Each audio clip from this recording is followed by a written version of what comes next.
Hello, welcome to Web of Stories. My name is Melinda and I am here with my December TBR. But first, t-shirt check. It says books don't harm kids, bigots do. See how brave I am wearing this out in public, but I just got this shirt. I got a couple other ones I like, but this is the one I decided to start with. And because I had a book shirt on, I thought I should do some videos.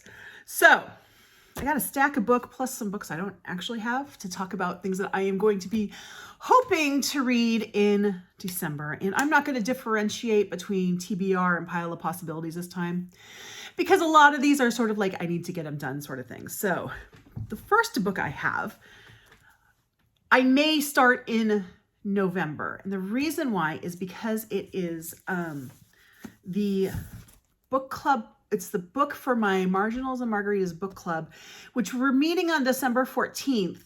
And it's a big book, so I might start it before then. And it's one a lot of people have read and I have not. And that's The Heart's Invisible Furies by John Boyne. This has been on our list of possibilities from the beginning. So we finally got to it. The way that group runs is we do 6 books a year. So we do a book every other month on the even months. On the odd months, we have just sort of like get together and talk about what we're reading.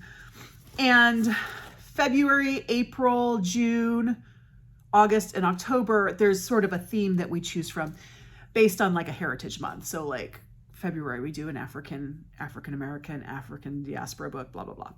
But in December, we put the whole list up for possibilities. And there's a lot of books on that list. And so we vote twice. The first time is vote for anything that you are interested in reading. And then any books that don't get any votes get taken off the list.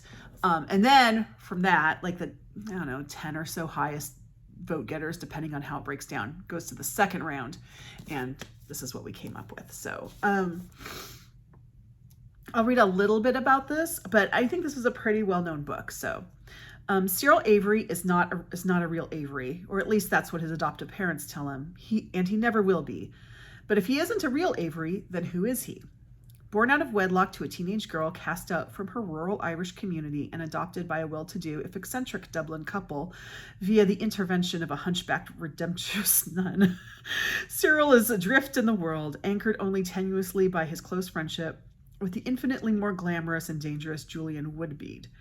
At the mercy of fortune and coincidence, he will spend a lifetime coming to know himself and where he came from, and over his many years will struggle to discover an identity, a home, a country, and so much more.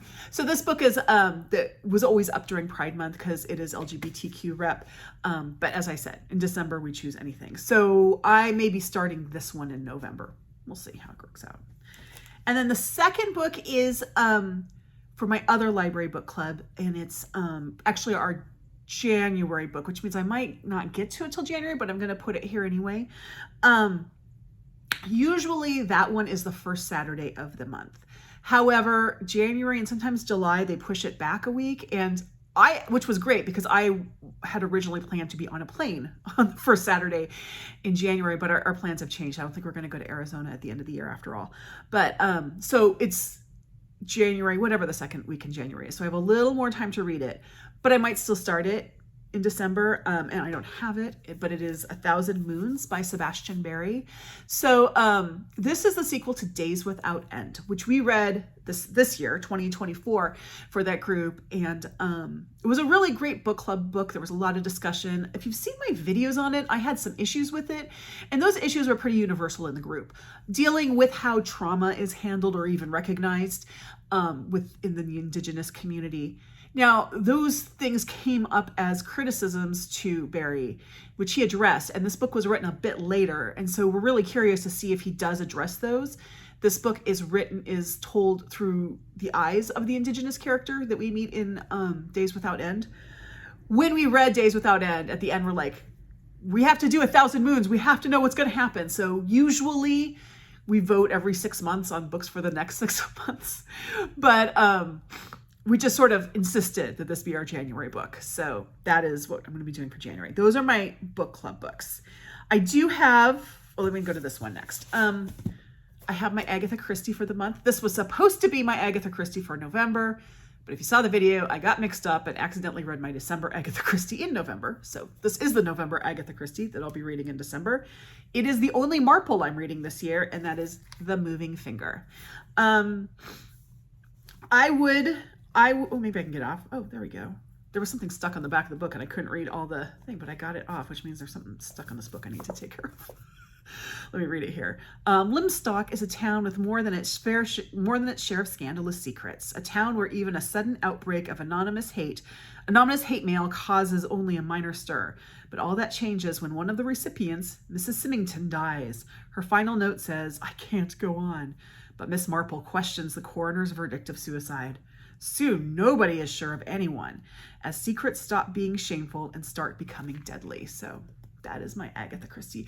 I usually do my Agatha Christie as the first book I read in the month. So we'll see how that works out.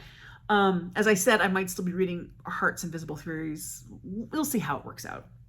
Okay, so now I have definitely one buddy read scheduled in December, and that is with Lori at Books, Ink, and Paper, and we are going to be buddy reading The Examiner by Janice Hallett. So this is a book that I just loved. I pre-ordered it from the UK, which I could have gotten it in the US. It was released at the same time, but it was actually cheaper getting it from Blackwell's. So pre-ordered this from the UK and then didn't get a chance to read it. And Lori was in kind of the same situation. I don't know if she got hers from the UK, but we both have it and we're like, okay, now we need to read it. So we said, well, let's buddy read. And this is the first buddy read I've done with Lori, so I'm looking forward to it. I am a Janice Hallett completist. I already have her next book pre-ordered from Blackwell's.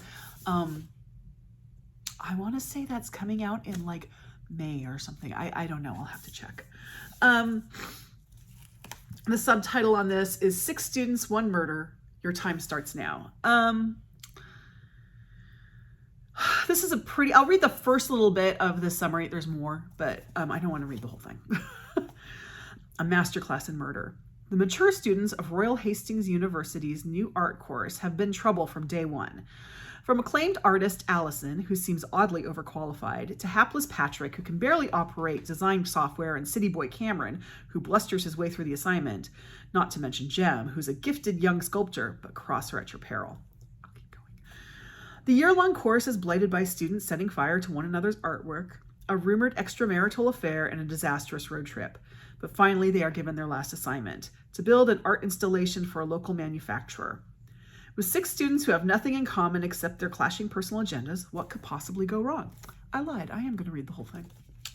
The answer is murder.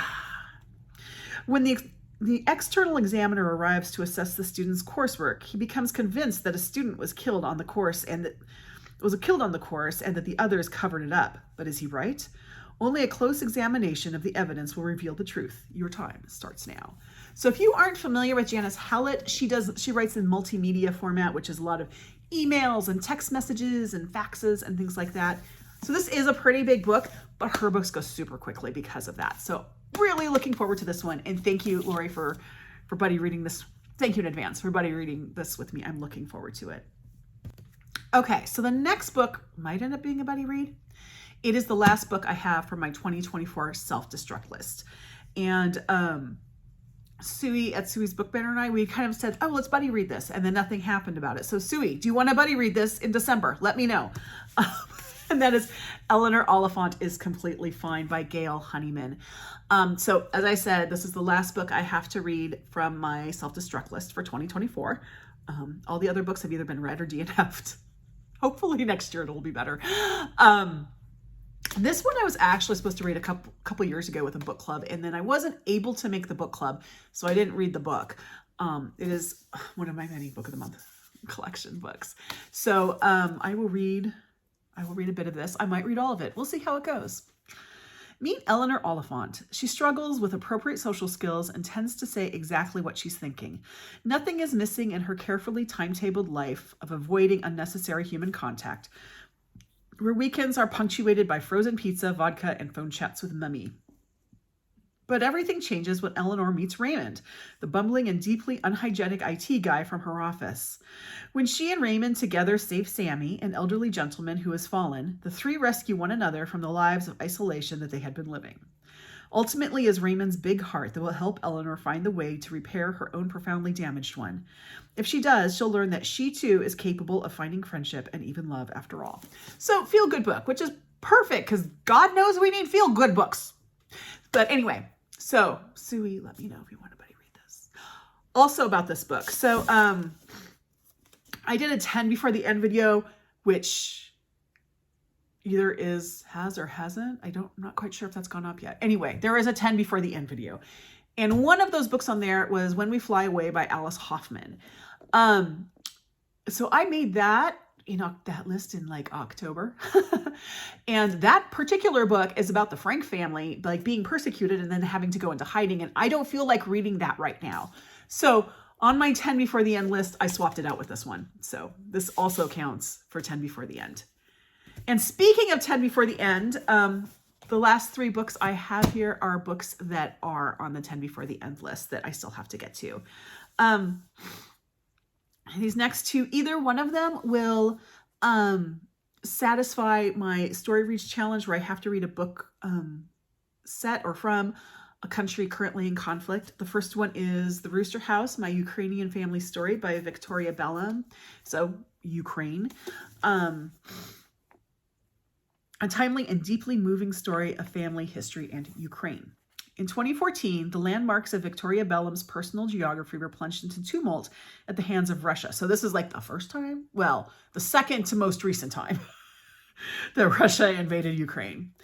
Her hometown, Kyiv, was gripped by protests and violence. Crimea, where she'd once been sent to school and avoid radiation from the nuclear disaster at Chernobyl, was invaded. Kharkiv, where her grandmother Valentina studied economics and fell in love, Donetsk, where her father once worked, and Mariupol, where she and her mother bought a cherry tree for Valentina's garden, all became battlegrounds.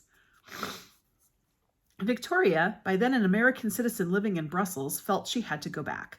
She had to spend time with her aging grandmother and her cousin Dima. She had to unravel a family mystery spanning several generations, and she needed to understand how a century of her country's tragic history had changed the course of their lives. So that is Rooster House.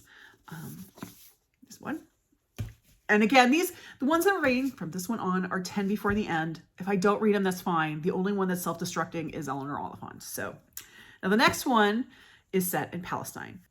Sorry if this video is a little jumpy. I'm still kind of getting over the sinus thing, and so I'm having to cough and take sips of water. Anyway, back to the list. And this is one that a lot of people have read because it was on the BookTube prize list this year, and I think it made it, was like 2nd or 3rd place. I think it made it all the way to the end. I did nonfiction, so I can't quite remember. I do remember the winner I was not that interested in reading, but here we go. And this is Enter Ghost by Isabella Hammad. And this is set in Palestine, so there you go. After years away from her family's homeland and reeling from a disastrous love affair, actress Sonia Nazir returns to Haifa to visit her older sister Hanin. On arrival, Sonia is roped into playing Gertrude in a production of Hamlet in the West Bank, in a company of actors from all over historic Palestine. As opening night draws closer, it becomes clear how many violent obstacles stand in their way. Amidst it all, the life in London Sonia had once led starts to give way to the daunting, exhilarating possibility of finding a new self in her ancestral home. So that is Enter Ghost. And then the last book I have on my list is also my 10 before the end. And this is another one a lot of people have read and has been sitting on my shelf for, actually probably hasn't been sitting on my shelf that long. I've just been meaning to read it for a long time because I got this from the library book sale. And that's Homegoing by Yaa Gyasi. Okay, sorry, I had to cough again. Ghana, 18th century. 2 half-sisters are born into different villages, each unaware of the other. One will marry an Englishman and lead a life of comfort in the palatial rooms of the Cape Coast castle. The other will be captured in a raid on her village, imprisoned in the very same castle, and sold into slavery. Homegoing follows the parallel paths of these sisters and their descendants through 8 generations. From the Gold Coast to the plantations of Mississippi, from the American Civil War to Jazz Age Harlem, Yaa Gyasi's extraordinary novel illuminates slavery's troubled legacy, both for those who were taken and those who stayed, and shows how the memory of captivity has been inscribed on the soul of our nation. So there's that, which is really interesting because recently I have been drawn to Civil War stuff. I don't know why.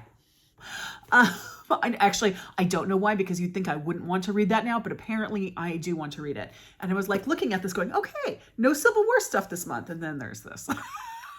So I didn't quite get away from it. But yeah, so that is the last book I have. Now, normally I do a TBR game with dice and all that. I have a good stack here, and a lot of the, 10 before the end, self-destruct. I'm not going to do my TBR game again this month. It will be back for January. Also, starting in 2025, I'm going to be more mindful of my TBRs and keep track of what I read off my TBRs and my pile of possibilities and what I don't, and see how that works out. I'm going to say 2025 is going to be much more of like an observation year for me. So I can't believe I'm already saying this. Come 2026, I can like maybe figure out how to make the whole idea of a TBR pile of possibility work better for me. So I have a plan, but I also have room to mood read or whatever. So just an FYI, that's what's coming up. So that's what I'm hoping to end the year with. One thing I have done is I have paused most of my library holds until 2025. So I might have one or two from Multnomah County Library that might come in, but my Washington County library ones are all done. My daughter's texting me. I'm sorry. I don't know why. So I'm really hoping to focus on my own books there. I just realized I forgot to mention a book. So one more. I don't know if Remember December is going to be a thing. I'm sorry if you keep hearing the dingy. My daughter's like, I don't know, sending me like one sentence texts over and over again. I forgot My Ántonia by Willa Cather. So I don't know if Remember December is going to be a thing, but I still want to reread something in December. And on my Discord, we did Oh Pioneers. And then in the spring, we're going to do Song of the Lark. So the third, not the third in sequence, but the third in the group that we haven't addressed yet, is My Ántonia, which will be a reread for me. I read it when I was in high school. All I remember is I liked it. That Ántonia is missing a tooth at the end, and it was like Grown Up Little House on the Prairie. So I will be rereading My Ántonia. And if you want to join me, it's going to be on my Discord. So that's a December thing. So, okay. Now I really mean it. That is that's my December end of the year TBR pile of possibilities. So like, subscribe, join my Discord, especially if you want to reread or read, if you haven't already read it, My Ántonia. And I will talk to y'all later. Bye-bye.